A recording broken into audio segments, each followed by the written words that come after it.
Hello friends, welcome to our channel JK online classes. हम class 9th की science का 5th chapter पढ़ रहे हैं, फंडामेंटल यूनिट ऑफ लाइफ, जिसमें हमने हमारे लास्ट वीडियो में सेल ऑर्गेनेल्स के बारे में बात की थी। हमने कुछ सेल ऑर्गेनेल्स को कवर कर लिया था, आप जाके देख सकते हैं उस वीडियो को। और आज हम जो बचे हुए सेल ऑर्गेनेल्स हैं उनके बारे में बात करेंगे और हमारे दूसरा टॉपिक सेल डिवीजन के बारे में बात करेंगे। ठीक है, तो स्टार्ट करते हैं अपना टॉपिक। हम बात कर रहे हैं सेल ऑर्गेनेल माइटोकॉन्ड्रिया की। ठीक है, तो माइटोकॉन्ड्रिया क्या होता है? माइटोकॉन्ड्रिया आपका सेल के अंदर एक सेल ऑर्गेनेल होता है जिसमें आपकी डबल मेम्ब्रेन पाई जाती है। ठीक है, माइटोकॉन्ड्रिया के पास में जैसे न्यूक्लियस के पास में डबल मेम्ब्रेन थी, हमने पढ़ा था, ऐसे माइटोकॉन्ड्रिया के पास में भी डबल मेम्ब्रेन होती है। ठीक है, एक होती है आपकी आउटर मेम्ब्रेन और एक होती है हमारी इनर मेम्ब्रेन। राइट, ये जो आउटर मेम्ब्रेन होती है इसमें पाए जाते हैं पोर्स। ठीक है, ये इसमें पोर्स पाए जाते हैं और ये मटेरियल को अंदर आने देती है या फिर बाहर जाने देती है। ठीक है, वहीं पे जो हमारे इनर मेम्ब्रेन होती है इसमें ये आपकी कैसी होती है? ये होती है जैसे हमारी प्लाज्मा मेम्ब्रेन होती है कैसे सेलेक्टिवली परमिएबल, इनर मेम्ब्रेन भी आपकी कैसी होती है? Selectively permeable.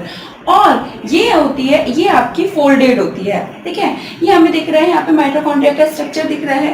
तो ये माइटोकॉन्ड्रिया जो होता है, एक तो इसकी शेप कैसी होती है? इसकी शेप होती है सॉसेज टाइप। ठीक है, सॉसेज शेप होती है इसकी, या फिर कहीं कहीं ओवल और सर्कुलर भी होती है, बेसिकली सॉसेज शेप होती है।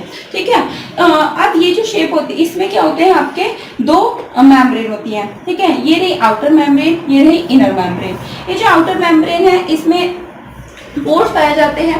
ठीक है, जिससे मटेरियल अंदर बाहर हो जाते हैं, बट सेलेक्टिवली नहीं होते हैं। ठीक है, लेकिन जो इनर मेम्ब्रेन होती है ये सेलेक्टिवली परमिएबल होती है, पहला पॉइंट। दूसरी बात, ये जो होती है इनर मेम्ब्रेन ये आपकी फोल्डेड होती है। ठीक है, ये देखिए दिख रही है, ये फोल्डेड है। अब ये फोल्डेड क्यों है इसके बारे में पहले हम माइटोकॉन्ड्रिया के फंक्शन को पढ़ लेते हैं, फिर समझ आएगा ये फोल्डेड क्यों है। ठीक है, तो देखिए माइटोकॉन्ड्रिया क्या होता है? यहाँ पे लिखा हुआ है हमने माइटोकॉन्ड्रिया का function, it is known as the power house of cell. Mitochondria को हम पावर हाउस कहते हैं सेल का। क्यों? क्योंकि जो हमारे बॉडी में जितनी भी केमिकल एक्टिविटीज होती हैं उन सब के लिए हमें एनर्जी चाहिए। ठीक है, और ये एनर्जी हमें कौन देता है? ये एनर्जी देता है हमारा माइटोकॉन्ड्रिया। अब माइटोकॉन्ड्रिया कैसे एनर्जी देता है? तो माइटोकॉन्ड्रिया के अंदर कुछ केमिकल रिएक्शन होती है जिसको हम कहते हैं सेलुलर रेस्पिरेशन। ठीक है, हम रेस्पिरेशन टॉपिक पढ़ते हैं तो हम पढ़ते हैं कि हमने लंग से सांस ली। ठीक है, अब बस यही रेस्पिरेशन नहीं है, जो हम लंग से लेते हैं, हम क्या लेते हैं? ऑक्सीजन अंदर लेते हैं। ठीक है, हमने ऑक्सीजन अंदर ली तो लंग्स के पास गई। अब ये लंग्स से क्या जाएगी? ब्लड में जाएगी। ब्लड उसको कहाँ लेके जाएगा? डिफरेंट सारी बॉडी के सेल्स तक लेके जाएगा। सेल के अंदर अब वो जो ऑक्सीजन जाएगी कहाँ जाएगी? वो ऑक्सीजन जाएगी हमारे किसके पास में? माइटोकॉन्ड्रिया के पास में। ठीक है, माइटोकॉन्ड्रिया क्या करता है? माइटोकॉन्ड्रिया सेम यही प्रोसेस हमारी हुई थी जब हमारा डाइजेशन हुआ था। तो डाइजेशन में क्या हुआ था? वहां पे हमारा फूड डाइजेस्टेड होके पहुंचा था ब्लड में। ब्लड क्या लेके गया? उसको सबको ब्लड जो डाइजेस्टेड फूड है उसको लेके चला गया कहाँ पे? सेल के पास में। अब सेल के पास में डाइजेस्टेड फूड चला गया और आपका क्या चला गया? ऑक्सीजन चली गई। अब ये डाइजेस्टेड फूड और ऑक्सीजन आपस में कंबाइन होंगे और क्या निकलेगी? इनसे एनर्जी निकलेगी। ठीक है, ये जो एनर्जी निकलती है, ये जो पूरी प्रोसेस होती है ऑक्सीजन के साथ में कंबाइन होकर जो हमारे जो डाइजेस्टेड फूड है उससे जो एनर्जी निकलती है, सब कहाँ होता है आपका? ये सब होता है हमारे माइटोकॉन्ड्रिया के अंदर। ठीक है, हम पूरी एक प्रोसेस पढ़ते हैं हायर क्लासेस में जाके कि किस तरह से जो हमारा फूड होता है, जो डाइजेस्टेड फूड होता है, उसका कंबशन होता है और एनर्जी रिलीज होती है। ठीक है, तो हमें बस ये इतना याद रखना है। तो जो केमिकल रिएक्शंस होती हैं जिससे हमारी एनर्जी रिलीज होती है वो सारी कहाँ होती है? हमारे माइटोकॉन्ड्रिया के अंदर होती है। ठीक है, अब ये एनर्जी रिलीज करता है। एनर्जी रिलीज करता है किस फॉर्म में? एटीपी की फॉर्म में। ठीक है, एटीपी की फुल फॉर्म क्या है? Adenosine triphosphate. राइट, तो ये एनर्जी रिलीज करते हैं एटीपी की फॉर्म में, और ये एटीपी की जो एटीपी एनर्जी है ये हमारी बॉडी यूटिलाइज करती है बाकी की जो भी केमिकल एक्टिविटीज हैं उनको करने के लिए। राइट, तो समझ आ गया कि माइटोकॉन्ड्रिया का काम क्या है। माइटोकॉन्ड्रिया का सीधा सीधा कहे हम, माइटोकॉन्ड्रिया का काम है एनर्जी रिलीज करने का। ठीक है, एनर्जी प्रोवाइड करवाने का हमें किस फॉर्म में, एटीपी के फॉर्म में, ठीक है, इसलिए हम इसको कहते हैं power house of cell, right. अच्छा, तो अब ये हमने समझ लिया।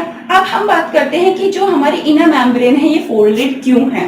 ये जो इनर मेम्ब्रेन है ये देखिए, ये फोल्डेड इसलिए ताकि सरफेस एरिया बढ़ जाए, ठीक है। इनर मेम्ब्रेन अगर ये सपोज ये बिल्कुल ऐसे हो, स्ट्रेट हो, ठीक है, स्ट्रेट होता है, ये अभी स्ट्रेट है, और अभी मैंने क्या कर दिया, एक दूसरा स्ट्रक्चर लिया जो कि आपका थोड़ा इस तरह से फोल्डेड है। तो किसका एरिया ज्यादा है, इसमें हम बात करेंगे तो ये जो फोल्डेड रीजन है इसमें एरिया ज्यादा है। कैसे, यहाँ पे तो सिर्फ और सिर्फ ये वाला एरिया, लेकिन हमें यहाँ पे ये इधर का पूरा एरिया मिल रहा है, राइट। मतलब फोल्डेड जो रीजन्स होते हैं उनमें सरफेस एरिया ज्यादा होता है। तो सरफेस एरिया को बढ़ाने के लिए, ताकि ज्यादा से ज्यादा केमिकल रिएक्शंस हो पाए, ज्यादा से ज्यादा एनर्जी रिलीज हो पाए, इसलिए हमारी जो इनर मेम्ब्रेन होती है वो आपकी फोल्डेड होती है, ठीक है।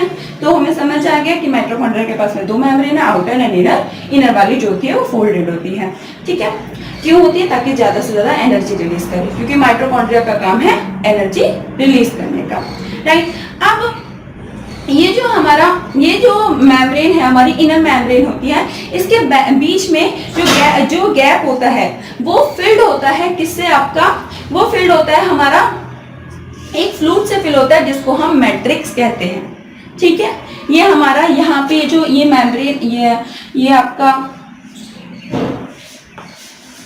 ऐसे करके है, तो ये वाला जो एरिया है ये आपका फ्लूइड से भरा होता है, ठीक है। हमारी इनर मेम्ब्रेन है, इसके बीच का एरिया जो फ्लूइड से भरा होता है उसको हम मैट्रिक्स कहते हैं, ठीक है। अच्छा, अब हम बात करते हैं कि अच्छा, इस जो फोल्डेड पार्ट है, इस फोल्डेड पार्ट को हम क्या कहते हैं, जो इनर मेम्ब्रेन का फोल्डेड पार्ट है उसको हम कहते हैं क्रिस्टेल, ठीक है। इसको हम क्या कहते हैं, क्रिस्टेल, राइट, ठीक है। अब हम इस पॉइंट की बात कर लेते हैं। माइटोकॉन्ड्रिया जो होता है, माइटोकॉन्ड्रिया के पास में अपना डीएनए होता है और अपने राइबोसोम्स होते हैं, राइट। ये देखिए, ये हमारा जो माइटोकॉन्ड्रिया है इसके पास में ये अलग, बिल्कुल अलग फीचर्स है, ये बिल्कुल अलग फीचर है। कैसे, आपका सेल के अंदर होता है, हमने ये बात पढ़ी कि सेल के अंदर होता है न्यूक्लियस, न्यूक्लियस के अंदर होता है डीएनए और राइबोसोम्स बनते हैं वहां पे, ठीक है। ये पूरे सेल के पास में होता है, लेकिन माइटोकॉन्ड्रिया एक ऐसा सेल ऑर्गेनेल है जो सेल के अलावा, सेल के पास में तो अपना है लेकिन सेल के अलावा वो अपना भी डीएनए और आपका राइबोसोम्स रखता है। क्लियर हो गई एक बात, ठीक है।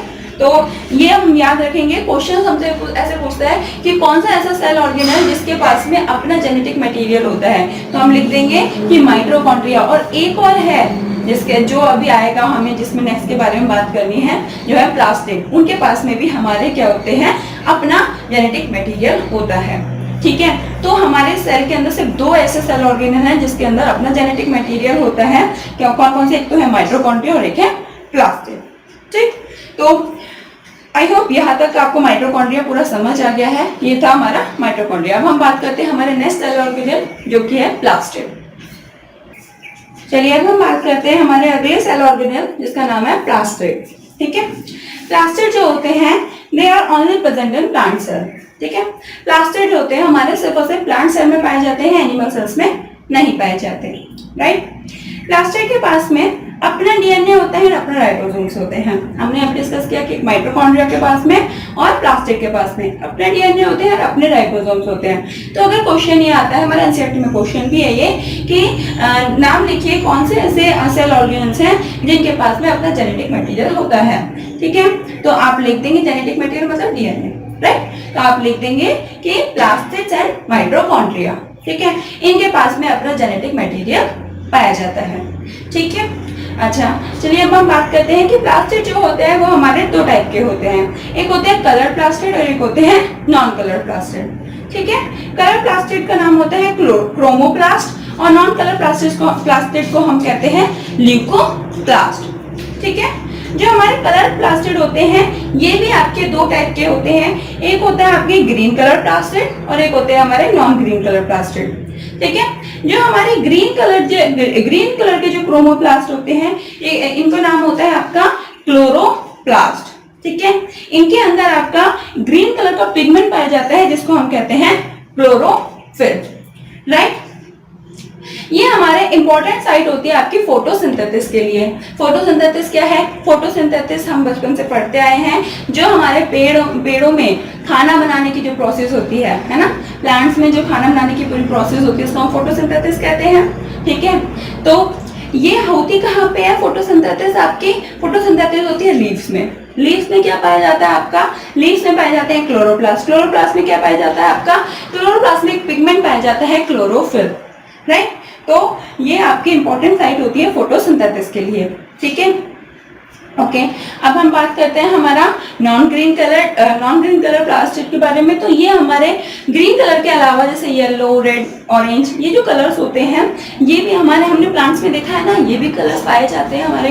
जैसे आपका पेटल्स का कलर हो गया और हमारे फ्लावर्स में जो कलर्स होता है, ठीक है, या फ्रूट का जो कलर हो गया, तो वो किसकी वजह से होता है? वो हमारे नॉन ग्रीन कलर जो प्लास्टिड होते हैं, ठीक है, उनकी वजह से, जिनमें कैसा कलर आपका पाया जाता है? येलो, या फिर येलो, रेड, ऑरेंज, ये सारे कलर्स पाए जाते हैं। ठीक है, एल्गीज, कुछ एल्गीज जो होती हैं उनमें आपका कुछ में तो ग्रीन कलर पाया जाता है, लेकिन कुछ आपकी डिफरेंट और कलर की भी होती हैं। ठीक है, जिनमें हमारे आपके नॉन ग्रीन कलर क्रोमोप्लास्ट पाए जाते हैं। क्लियर है? ओके। तो अब हम बात करते हैं हमारे ल्यूकोप्लास्ट के बारे में। तो ल्यूकोप्लास्ट जो है वो हमारे नॉन कलर प्लास्टिड हैं, राइट। ये हमारे जो होते हैं इनका काम क्या है?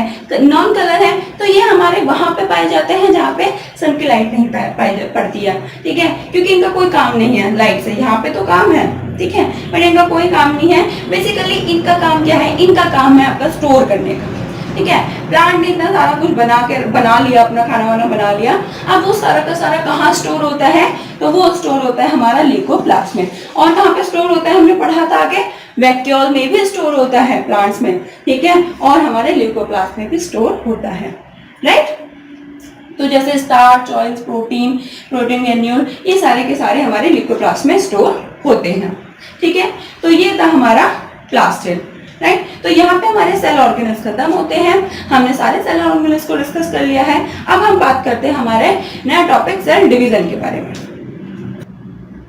अब हम बात करते हैं सेल डिवीजन के बारे में, जो कि हमारा लास्ट टॉपिक है इस चैप्टर का। सेल डिवीजन हमने पढ़ा था हमारे चैप्टर के स्टार्टिंग में सेल थ्योरी, ठीक है, जिसमें हमने एक पॉइंट पढ़ा था कि जो हमारे नए सेल्स होते हैं वो पुराने वाले सेल्स से मिलकर बनते हैं, राइट। तो ये जो नए सेल्स होते हैं ये पुराने सेल से कैसे बनते हैं? ये बनते हैं हमारे by the process of cell division. ठीक है, जब सेल डिवाइड करते हैं तो वो हमारे न्यू सेल्स बनाते हैं। ठीक है, तो उसको हम कहते हैं आपका सेल डिवीजन। ठीक, बात करते हैं सेल डिवीजन की। For formation of new cells in order to grow, to replace old, dead and injured cell and to form gametes required for reproduction. मतलब नए सेल्स बनते हैं, किस लिए बनते हैं नए सेल्स? ताकि ग्रोथ हो सके। ठीक है, जितने ज्यादा नए सेल्स बनेंगे उतनी ग्रोथ होगी, राइट। ग्रोथ होने के लिए हमें और सेल्स चाहिए ना, राइट। तो ग्रो करने के लिए हमें नए सेल्स चाहिए होते हैं। और किस लिए चाहिए होते हैं? आपके जो पुराने सेल्स हो चुके हैं, old cell, dead cell and injured cell. Injured cells हैं कोई जो अच्छे से वर्क नहीं कर पा रहे हैं, जो डेड सेल हैं, ठीक है, और हमारे जो ओल्ड सेल हैं, इनको रिप्लेस करने के लिए अब हमें कौन से सेल्स चाहिए? नए सेल्स चाहिए, ठीक है। और नए सेल्स कैसे आएंगे? वो आपका जब सेल डिवीजन होगा तो नए सेल्स बनेंगे, ठीक है। तो इनको रिप्लेस करने के लिए हमें नए सेल्स चाहिए। और किस लिए चाहिए? और चाहिए होते हैं हमें नए सेल्स, आपका कुछ सेल्स जो होते हैं ये हमारे गैमेट्स बनाते हैं, ठीक है। अब इन गैमेट के, ये गैमेट्स क्यों चाहिए होते हैं? गैमेट्स होते हैं आपका रिप्रोडक्शन के लिए, ठीक है। तो ये भी आपका सेल डिवीजन के थ्रू ही गैमेट्स बनते हैं, ठीक है। तो हमारा जो सेल डिवीजन होता है ये किस किस में काम, मतलब क्या क्या करता है? ये हमारे ग्रोथ करने में हेल्प करता है। आपका सेल डिवीजन की वजह से नए सेल बनते हैं जिससे हमारी ग्रोथ होती है, ठीक है। Old, dead and injured cell replace हो जाते हैं और आपका गैमेट्स का फॉर्मेशन होता है, ठीक है। तो हमारा जो सेल डिवीजन है ये आपका दो टाइप का होता है, जिसका नाम है आपका माइटोसिस और मियोसिस, ठीक है। अब बात करते हैं माइटोसिस एंड मियोसिस क्या होता है। तो जो माइटोसिस है इसके थ्रू, ये हमारी माइटोसिस आपकी एक सेल डिवीजन की प्रोसेस है जिससे वो सेल डिवाइड करेंगे जो कि आपका ग्रोथ करने में हेल्प करते हैं, या फिर जो हमारे रिप्लेस करते हैं old, dead and injured cell को, ठीक है। इनसे आपके वो सेल्स आपके डिवाइड करते हैं इस प्रोसेस से, राइट। इसमें क्या होता है, हमारा एक मदर सेल होता है, ठीक है। जो सेल डिवाइड करने वाला है उसको हम कहेंगे मदर सेल, ठीक है। वो आपका डिवाइड करेगा, उसके अंदर एक पूरी माइटोसिस की प्रोसेस होगी जो कि हम हायर क्लासेस में जाके पढ़ते हैं, ठीक है। तो इसमें आपका क्या होगा, एक जो मदर सेल है वो आपका डिवाइड होगा और 2 डॉटर सेल बना लेगा, ठीक है। इनमें जब 2 डॉटर सेल बनेगी, हमारे सेल के अंदर पाए जाते हैं क्रोमोसोम, हमने ये पढ़ा, एक ह्यूमन सेल के अंदर 46 क्रोमोसोम्स पाए जाते हैं, ठीक है। तो जब हमारा सेल डिवाइड करता है, ये जो मदर सेल है ये आपका डिवाइड करेगी, इसके अंदर पाए जाते हैं आपके 46 क्रोमोसोम, ठीक है। तो ये अपने एग्जैक्ट 46 क्रोमोसोम जो होते हैं इनकी जस्ट कॉपी आधे, मतलब ये बिल्कुल बराबर एक और कॉपी बनाता है, ठीक है।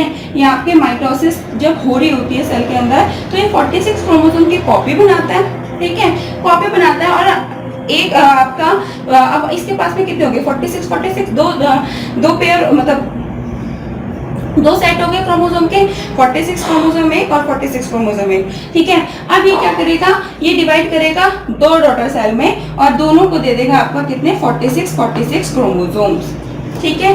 तो आपका जो माइटोसिस के थ्रू जब सेल डिवीजन होता है तो एक मदर सेल 2 सेल में डिवाइडेड होती है, ठीक है, और दोनों सेल्स में आपके सेम नंबर ऑफ क्रोमोसोम्स होते हैं, ठीक है। तो इनमें ये कौन से सेल्स आपके डिवाइड करते हैं इस तरह से, जो कि आपके ग्रोथ के लिए होते हैं, ठीक है। अब हम बात करते हैं हमारी नेक्स्ट प्रोसेस जो है मियोसिस, राइट। तो मियोसिस में बच्चा वो ही सेल डिवाइड करेंगे जिनका काम है गैमेट फॉर्मेशन का, ठीक है। ये आपका फीमेल और मेल में दोनों में पाए जाते हैं गैमेट फॉर्मेशन के लिए, ठीक। अब इनमें क्या होता है हमारा, ये जो इसमें सेल जो डिवाइड करते हैं, इसमें एक मदर सेल डिवाइड करती है और वो किसमें कितने में डिवाइड करती है, वो 4 डॉटर न्यूक्लियाई, वो 4 डॉटर सेल्स बनाती है, ठीक है। यहाँ पे आपके दो डॉटर सेल बन रहे थे, यहाँ पे 4 डॉटर सेल्स बनते हैं, ठीक है। और सभी 4 डॉटर सेल्स में हाफ नंबर ऑफ क्रोमोसोम्स पाए जाते हैं, ठीक है।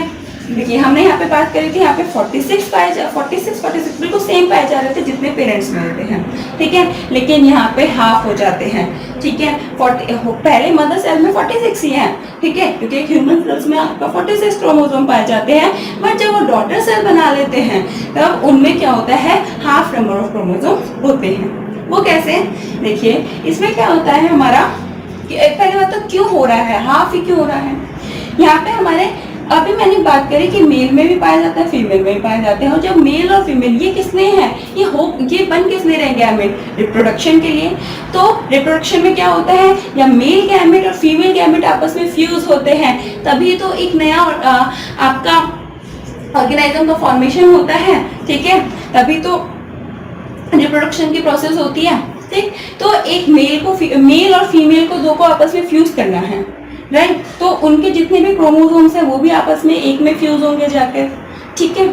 तो इसलिए ही आपके इसमें हाफ नंबर ऑफ क्रोमोसोम पाए जाते हैं, मतलब ये एक मदर सेल है, ठीक है, एक आपका ये हमारी एक मदर सेल है जो कि आपके जिसके अंदर है हमारे 46 क्रोमोसोम।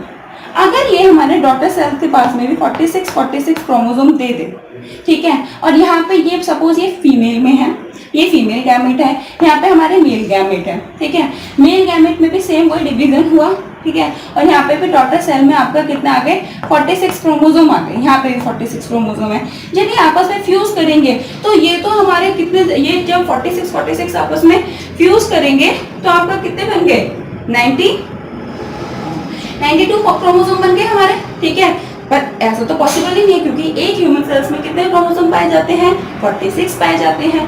तो इसी चीज को मेंटेन करने के लिए, ठीक है, यही चीज को मेंटेन करने के लिए हमारे पहले से ही जो सेल जब डिवाइड करता है तो वो आपका जब डॉटर सेल बनाता है तो वो उनके अंदर हाफ क्रोमोसोम आते हैं, ठीक है। जब डॉटर सेल्स बनती है तो उनके अंदर कितने क्रोमोसोम आते हैं, मदर सेल्स के हाफ आते हैं, ठीक है। तो जब मियोसिस की प्रोसेस होती है तो इसमें क्या होता है,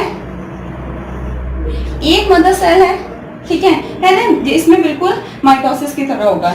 ये मदर सेल्स है, इसमें 46 क्रोमोसोम है, ये 2 में डिवाइड करेगी, यहाँ पे 46, यहाँ पे 46, ठीक है। अब ये फर्दर आगे जाके अब प्रोसेस होगी आगे मियोसिस में क्या होता है इससे अलग, इसमें फिर से जो ये दो डॉटर सेल्स हैं ये और आगे जाके आपके डिवाइड करते हैं और अब ये बनाएंगे आपके यहाँ 2 और ये वाले भी 2, ठीक है। और इन दोनों में जो होंगे यहाँ तो 40 से 46 हैं लेकिन यहाँ पे आपके 23, 23, 23 एंड 23, ठीक है। तो इस तरह से हमारा जो गैमेट्स होते हैं उनमें आपके हाफ नंबर ऑफ क्रोमोसोम्स आते हैं मदर सेल से, ठीक है।